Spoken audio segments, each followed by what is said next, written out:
everyone, in this video I will show you how to fix if is not charging on Samsung Galaxy A53. Let's start the video. First of all, check your charger and power cable.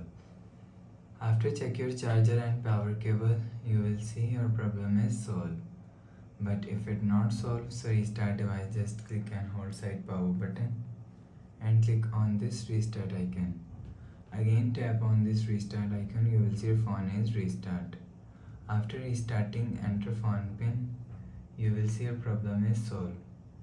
But if it still not solved, go to app library, scroll down and click on settings app.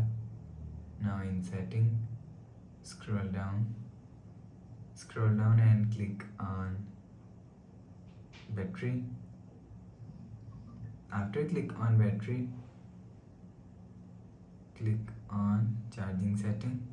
If you want to fix this problem, so enable fast charging.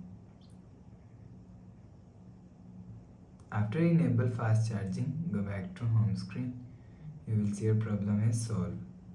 But if it's still not solved, so click on again settings app and click on software update. Click on download and install. You will check your software update is latest. If it not latest, update your software latest. After update software latest, go back to home screen. Please subscribe for more new latest videos. Thanks for watching.